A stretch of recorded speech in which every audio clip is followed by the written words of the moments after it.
सबसे पहले बार शिकस्त के एक और दाग की जो आज कौमी टीम ने दिया। T20 वर्ल्ड कप के अहम मैच में इंग्लैंड ने पाकिस्तान को 2 विकेटों से हरा दिया। इंग्लिश टीम सेमीफाइनल में पहुंचने वाली पहली टीम बन गई। ब्रू का वन मैन शो, मुश्किल घड़ी में इंग्लिश कप्तान की 50 गेंदों पर सेंचुरी। शाहीन आफरीदी ने 4 विकेटें उड़ाई लेकिन ब्रू का तोड़ कोई न कर सका।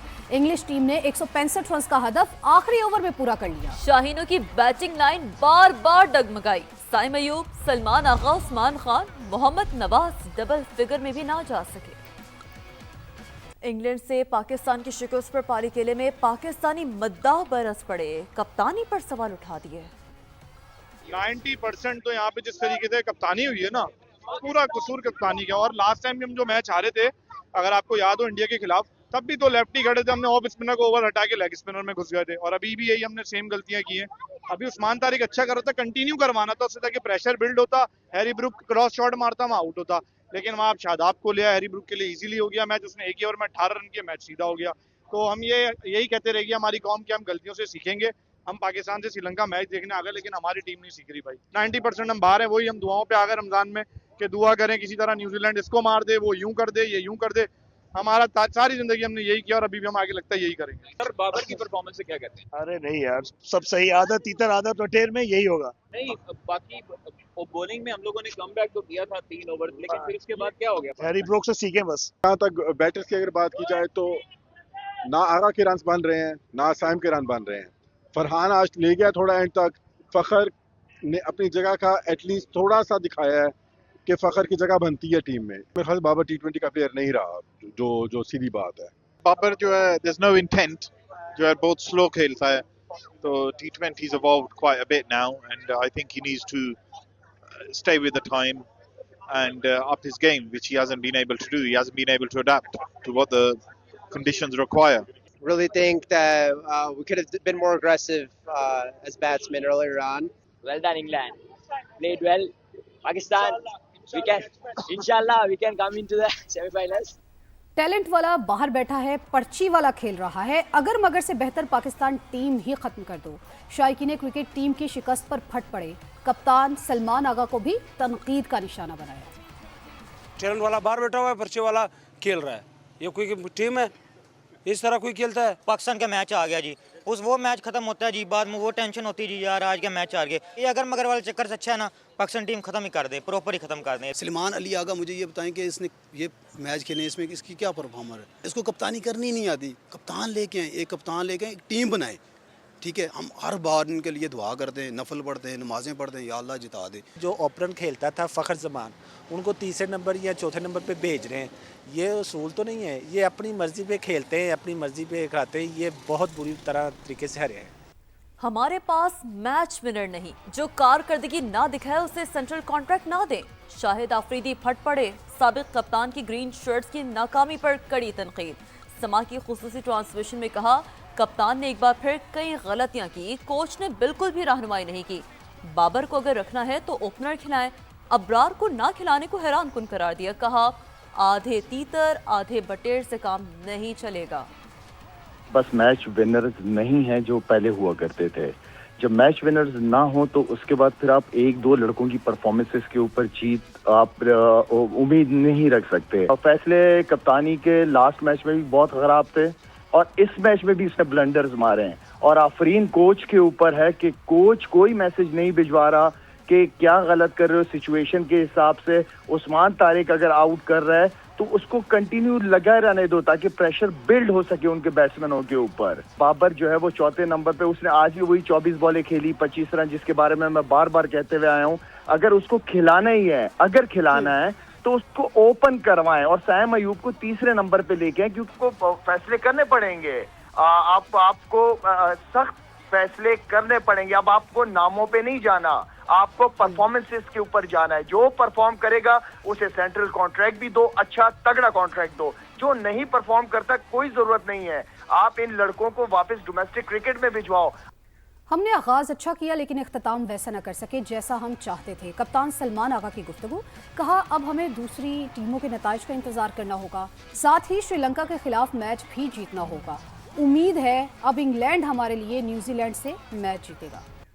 जब मैच हारते हैं तो यही कहा जाता है सबने गलती की। हम अभी टूर्नामेंट में इन हैं। फास्ट बॉलर शाहीन शाह अफरीदी की प्रेस कॉन्फ्रेंस, कहा श्रीलंका के खिलाफ मैच पर फोकस है, वो जीतना है, फिर ये देखना है कि न्यूजीलैंड अपने दोनों मैचेस हारे। मैं अगर ड्रॉप भी हो जाता हूं तो इंतजार करता हूं कि मौका मिले तो फायदा उठाऊं। शाहीनों की पुरानी डगर फिर अगर मगर, ग्रीन शर्ट्स के लिए सेमीफाइनल खेलने के इम्कानात महदूद। आखिरी मैच जीतने के बावजूद भी दूसरों पर इन्हिसार करना होगा।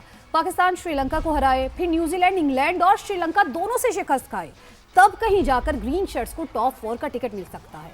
अगर पाकिस्तान ने श्रीलंका को हराया और कीवीज एक भी मैच जीत गए तो दोनों के पॉइंट्स बराबर होंगे। इस सूरत में पाकिस्तान या न्यूजीलैंड में ज्यादा रन रेट वाली टीम ही आगे जाएगी।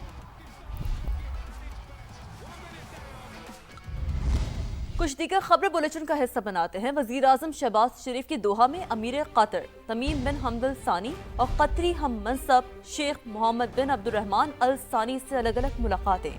नायब वजीर आजम इसहाक डार, वज़ीर इत्तलात अताउल्लाह तारर और फील्ड मार्शल सैयद आसिम मुनीर भी शरीक हुए। दिफा, सरमायाकारी और तिजारत समेत तमाम शोबों में दो तरफा ताउन मजीद मजबूत बनाने का इरादा किया गया। शहबाज शरीफ कतर के नायब वजीर आजम और वजीर बैरूनी तिजारत से भी मिले। उस्मान खान की रिपोर्ट।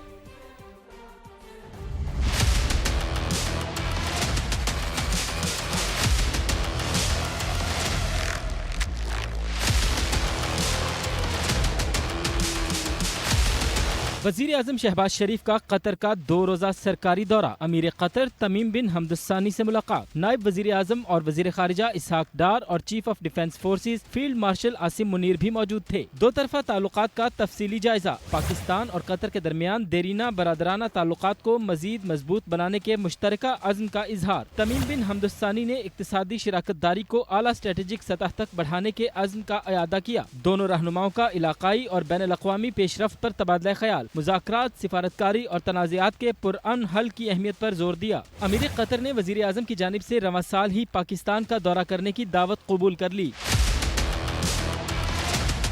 शहबाज शरीफ ने मेज़बान वज़ीर आज़म मोहम्मद बिन अब्दुर्रहमान अस्सानी से अहम मुलाकात की। तिजारत, सरमायाकारी, तवानाई, दिफा, अफरादी क़ुव्वत और सकाफती शोबे में ताउन बढ़ाने पर बातचीत हुई। गज़ा में पेशरफ्त और खलीज की सलामती के वसीतर उमूर समेत इलाकाई सूरत हाल पर भी तबादला ख्याल हुआ। फरीक़ैन का सियासी, इक़्तिसादी और इदारा-जाती रवाबित में बढ़ती हुई रफ्तार पर इजहार इत्मीनान। शहबाज शरीफ ने इलाकाई अमन कशीदगी में कमी और मुज़ाकरात के फ़रोग़ के लिए कतर की कोशिशों को सराहा। दोनों रहनुमाओं ने स्ट्रेटेजिक शराकतदारी मजीद मजबूत बनाने के साथ इलाकाई और बैन अल-अक़वामी मसाइल के हल के लिए राबते जारी रखने के अज़्म का इयादा किया।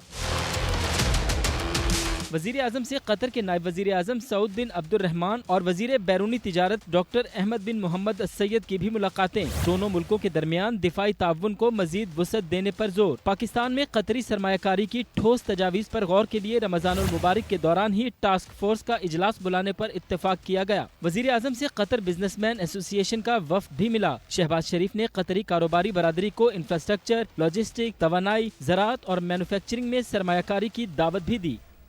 IMF वफ़द तीसरे शशमाही इक़्तिसादी जायजा मुज़ाकरात के लिए आज पाकिस्तान पहुंच रहा है। मुज़ाकरात का आगाज़ स्टेट बैंक हुकाम से कराची में होगा।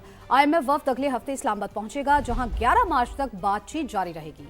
मिशन को तवानाई समेत मुख्तलिफ शोबों में इस्लाहात, निजकारी प्रोग्राम, गवर्नेंस, एंटी करप्शन इक़दामात और अहम इदारों के सरबराहान के तकर्रुर में शफाफियत पर ब्रीफिंग दी जाएगी। हुकाम वज़ारत ख़जाना के मुताबिक टैक्स रेवेन्यू के सिवा IMF के ज़्यादातर अहदाफ पूरे किए गए। आगे बढ़ते आपको बताते हैं, भक्कर में दाजुल बैनुस्सूबाई चेक पोस्ट पर खुदकुश हमला, 2 पुलिस एहलकार शहीद, 1 जख्मी हो गया।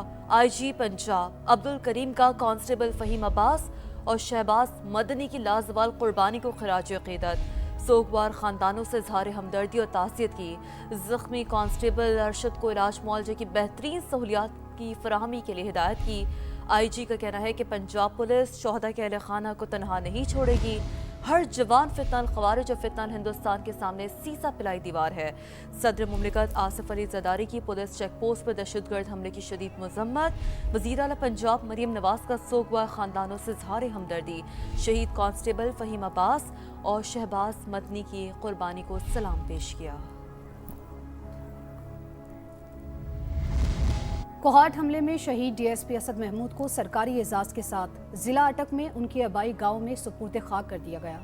नमाज जनाजा में आला पुलिस हुकाम समेत अहले इलाका की बड़ी तादाद ने शिरकत की। पुलिस के चाकर चबंद दस्ते ने सलामी दी।